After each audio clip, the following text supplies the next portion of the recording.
और जैसा मैं बोल रहा हूँ जी, आपने मिश्रित खेती की हुई है, तो आप ये भी बताइए कि आपने थोड़ी बहुत प्याज बोई हुई है, धनिया बोया हुआ है, पालक भी बोई हुई है, तो ये फसलें आपने कब कब बोई हैं? सभी किसान साथियों को मेरा राम राम। आप सभी किसान साथियों का आपके अपने चैनल DK प्रोडक्ट फार्मर में हार्दिक स्वागत है। तो किसान साथियों, आज हम एक ऐसे किसान साथी के पास आए हैं जो हमारे किसान साथी मल्टी क्रॉपिंग करते हैं, या हम कहें तो किसान साथियों मिश्रित खेती करते हैं। और हमारे किसान साथी ने इसमें तोरई की फसल ली हुई थी, और तोरई के बाद में किसान साथियों इसमें टमाटर की फसल ले रहे हैं, और टमाटर के बाद में फिर दोबारा से किसान साथियों इस समय तोरई की बीज की रोपाई कर रहे हैं। और आगे हम किसान साथी से मिलेंगे। तो किसान साथियों मिलते हैं, किसान साथी से लेते हैं एक छोटा सा परिचय। अंकल जी राम राम। राम राम। अंकल जी, एक हमारे किसान साथियों को छोटा सा परिचय दीजिए, कहाँ के रहने वाले हैं और कौन कौन सी फसलों की खेती करते हैं? नाम शिमरोली है जी, जिला हापुड़ है। और आपका नाम? मेरा नाम नरेश सैनी है जी।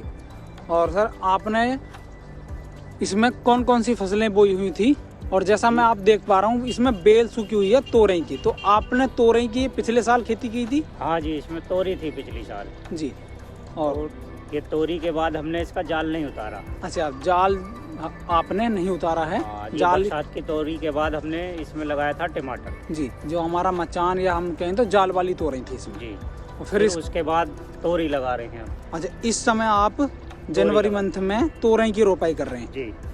और यदि मैं बात करूं जी, टमाटर कितने समय पहले लगा हुआ है और लगभग कितनी तोड़ाई कर चुके हैं? अभी तोड़ाई इसकी अब चालू होगी तोड़ाई जी। अब शुरुआत है सितंबर के एंड में। अच्छा, सितंबर के एंड में आपने टमाटर लगा दिया। और जैसा मैं बोल रहा हूँ जी, आपने मिश्रित खेती की हुई है, तो आप ये भी बताइए कि आपने थोड़ी बहुत प्याज बोई हुई है, धनिया बोया हुआ है, पालक भी बोई हुई है, तो ये फसलें आपने कब कब बोई हैं? ये हमने सितंबर के एंड में ही बो दी थी जी, जब टमाटर लगा था जब बो दी थी जी जी। उसके बाद ये धनिया 3-4 बार कट चुका है।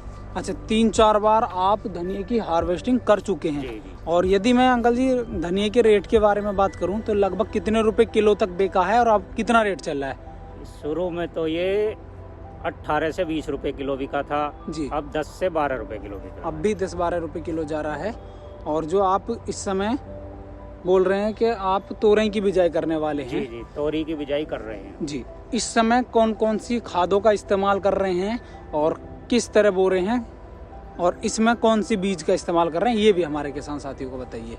अब तो हम इसमें कूड़ी का खाद मिला रहे हैं जी, और DAP है और फ्लोरोडान है। अच्छा, फ्लोरोडान है जो हमारे जमीन के कीड़ों को रोकने के लिए, या हम कहें तो थामला बनाकर जी ये बीज लगा रहे हैं। थामला बनाकर बीज लगा रहे हैं। और कितने कितने बीजों की रोपाई कर रहे हैं ये? और ये करीब 8-8 फीट पे जी इसका बीज लगाया जा रहा। 2-2 बीज लगेंगे, 2-2 बीज तोरी के। तो किसान साथियों, किसान साथी का मेहनत भरा कार्य है।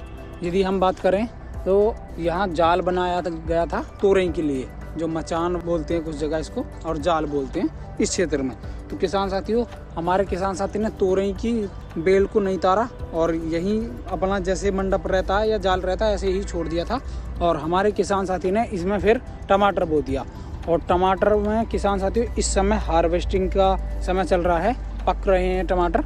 और आपको यदि मैं दिखाऊं, ये आप देख पा रहे हैं वीडियो में, पके हुए टमाटर को तोड़ने का समय चल रहा है। हमारे किसान साथी इसको तोड़ रहे हैं। और इस समय इसमें किसान साथियों अगेती तोरई, जो हम कहें तो इस समय अगेती तोरई की बीज लगाया जा रहा। और इसमें किसान साथी से पूछेंगे कौन सी कंपनी का कौन सा बीज लगा रहे हैं। तो अंकल जी, हमारे किसान साथियों को ये भी बताइए कि कौन सी कंपनी का कौन सा सीड लगा रहे हैं तोरई का?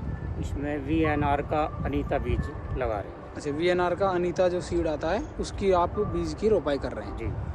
और किसान साथियों ये अगेती में है, मैं कहूँ तो मार्च में चालू हो जाती है।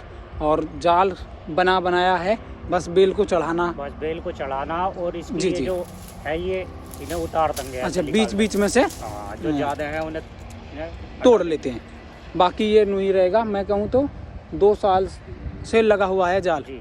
दूसरी साल है। और लगभग कितने बांस लगते हैं जी 1 बीघा में? 1 बीघा में करीब इसमें 150 बांस लगे हुए हैं। 150 बांस हैं। और इसमें प्लास्टिक का उपयोग होता है। इसमें हाँ लगती है, बहुत सारी लग जाती है। ये टमाटर प्लास्टिक बंधाई में बहुत लग जाती है। टमाटर बंधाई में भी, या हम कहें तो जाल बनाने में भी प्लास्टिक का उपयोग होता है। पर ये नहीं है हमारे किसान साथी ने कि बार बार उतार लिया फिर लगा लिया। एक ही खेत में एक बार लगाने के बाद में धनिया पालक भी लिया है इन्होंने, और इसमें खाने के लिए इन्होंने प्याज भी बोई हुई है। और क्या दूरी रही है लाइन से लाइन की और बेड से बेड की दूरी क्या है, ये थोड़ा सा और जानेंगे। तो किसान साथियों, अब हम जानेंगे बांस से बांस की दूरी क्या रखनी चाहिए हमारे किसान साथियों को, यदि आप जाल बना रहे हैं, और लाइन से लाइन की दूरी क्या होनी चाहिए। जी, ये आलू की बेड़ वाली, उस पर जाल लगा हुआ है। अच्छा, आलू की जो किसान साथियों पेड़ निकलवाते हैं हम, उस पर जाल लगा हुआ है। उस पर ही हमारे किसान साथी ने जाल लगाया है, और उसी पर अपने जो भी टमाटर बोया है वो टमाटर भी बो रहे हैं। जो भी चीज़ें हैं पेड़ पर ही बोई गई हैं। हाँ, पेड़ पे बोई जी। और बांस बांस से बांस की दूरी इसकी 4 फीट है जी। ऐसे बेड़ से बेड़ की 4 फीट जी। और बांस से बांस की लंबाई की दूरी है 8 से 10 फीट। 8 से 10 फीट, तो ये कुछ दूरी है। और किसान साथियों, किसान साथी के द्वारा दी गई जानकारी और हमारे द्वारा की गई कोशिश यदि आपको पसंद आती है तो वीडियो को लाइक करें, चैनल को अवश्य सब्सक्राइब करें। मेरा सभी किसान साथियों को राम राम, जय हिंद, जय भारत।